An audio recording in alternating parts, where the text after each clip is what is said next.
दोस्तों, मैं शैलेंद्र सिंह, आप सभी को मेरा नमस्कार। आज मैं आप लोगों के सामने एक कहानी लेके आया हूँ, जिसका नाम है झूठी शान। आइए कहानी को आगे बढ़ाते हैं। एक जंगल में पहाड़ की चोटी पर एक किला बना हुआ था। किले के एक कोने के साथ बाहर की ओर एक ऊंचा विशाल देवदार का पेड़ था। किले में उस राज्य की सेना की एक टुकड़ी तैनात थी। देवदार के पेड़ पर एक उल्लू रहता था। वह भोजन की तलाश में नीचे घाटी में फैले ढलवा चरागाहों में आता।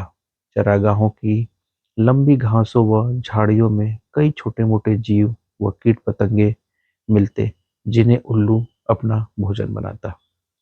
निकट ही एक बड़ी झील थी, जिसमें हंसों का निवास था।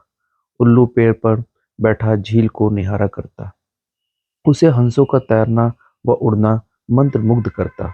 वह सोचा करता कि कितना शानदार पक्षी है हंस, एकदम दूध सा सफेद, गुलगुला शरीर, सुराहीदार गर्दन, सुंदर मुख व तेजस्वी आंखें। उसकी बड़ी इच्छा होती किसी हंस से उसकी दोस्ती हो जाए। एक दिन उल्लू पानी पीने के बहाने झील के किनारे उगी एक झाड़ी पर उतरा। निकट ही एक बहुत शालीन व सौम्य हंस पानी में तैर रहा था। हंस तैरता हुआ झाड़ी के निकट आया। उल्लू ने बात करने का बहाना ढूंढा। हंस जी, आपकी आज्ञा हो तो पानी पी लूं, बड़ी प्यास लगी है। हंस ने चौंक कर उसे देखा और बोला, मित्र, पानी प्रकृति द्वारा सबको दिया गया वरदान है। इस पर किसी एक का अधिकार नहीं। उल्लू ने पानी पिया, फिर सिर हिलाया जैसे उसे निराशा हुई हो। हंस ने पूछा, मित्र, असंतुष्ट नजर आते हो, क्या प्यास नहीं बुझी?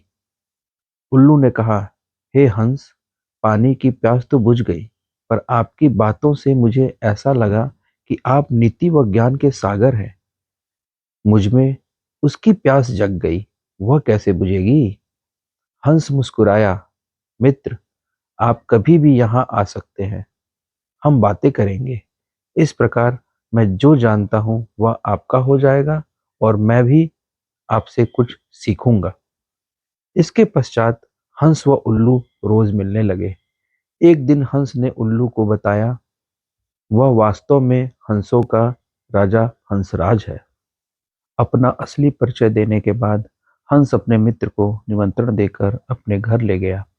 शाही ठाठ थे, खाने के लिए कमल व नरगिस के फूलों के व्यंजन परोसे गए और जाने क्या क्या दुर्लभ खाद्य थे। उल्लू को पता ही नहीं लगा। बाद में सौंफ इलायची की जगह मोती पेश किए गए। उल्लू दंग रह गया। अब हंसराज उल्लू को महल में ले जाकर खिलाने पिलाने लगा। रोज दावत उड़ती। उसे डर लगने लगा कि किसी दिन साधारण उल्लू समझकर हंसराज दोस्ती न तोड़ ले। इसलिए स्वयं को कंसराज की बराबरी का बनाए रखने के लिए उसने झूठ मूठ कह दिया कि वह भी उल्लुओं का राजा उल्लुक राज है। झूठ कहने के बाद उल्लू को पता लगा कि उसका भी फर्ज बनता है कि हंसराज को अपने घर बुलाए। एक दिन उल्लू ने दुर्ग के भीतर होने वाली गतिविधियों को गौर से देखा और उसके दिमाग में एक युक्ति आई। उसने दुर्ग की बातों को खूब ध्यान से समझा, सैनिकों के कार्यक्रम नोट किए। फिर वह चला हंस के पास। जब वह झील पर पहुंचा, तब हंसराज कुछ हंसनियों के साथ जल में तैर रहा था। उल्लू को देखते ही हंस बोला, मित्र, आप इस समय? उल्लू ने उत्तर दिया, हाँ मित्र, मैं आपको आज अपना घर दिखाने व अपना मेहमान बनाने के लिए ले जाने आया हूँ। मैं कई बार आपका मेहमान बना हूँ, मुझे भी सेवा का मौका दो। हंस ने टालना चाहा। मित्र, इतनी जल्दी क्या है, फिर कभी चलेंगे। उल्लू ने कहा, आज तो आपको लिए बिना नहीं जाऊंगा। हंसराज को उल्लू के साथ जाना ही पड़ा। पहाड़ की चोटी पर बने किले की ओर इशारा कर उल्लू उड़ते उड़ते बोला, वह मेरा किला है। हंस बड़ा प्रभावित हुआ। वे दोनों जब उल्लू के आवास वाले पेड़ पर उतरे तो किले के सैनिकों की परेड शुरू होने वाली थी। दो सैनिक बुर्ज पर बिगुल बजाने लगे।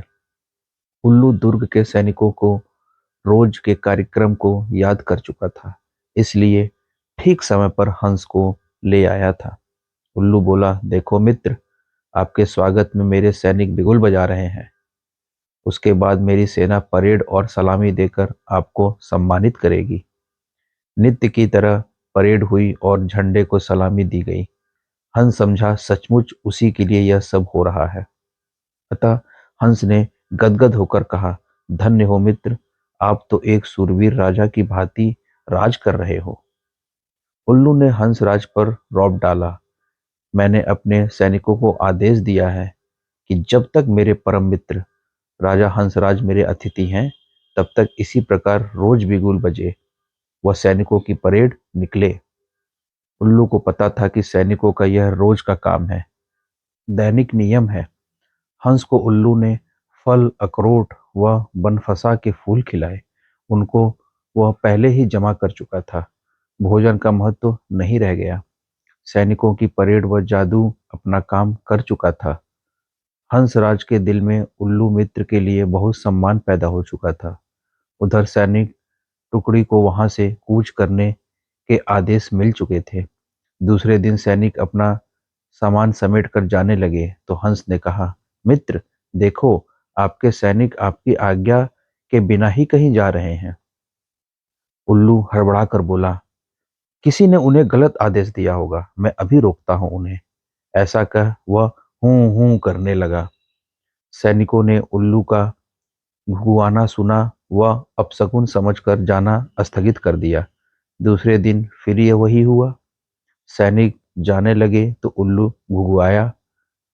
सैनिकों के नायक ने क्रोधित होकर सैनिकों को मनहूस उल्लू को तीर मारने का आदेश दे दिया। एक सैनिक ने तीर छोड़ा। तीर उल्लू के बगल में बैठे हंस को लगा। वह तीर खाकर नीचे गिरा व फड़फड़ाकर मर गया।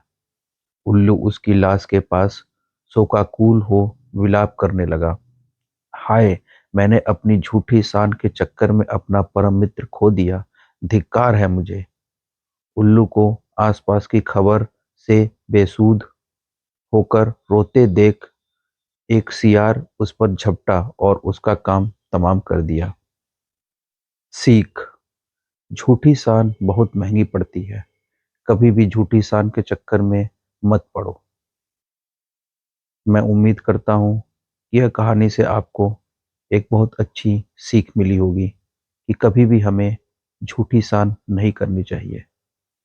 धन्यवाद।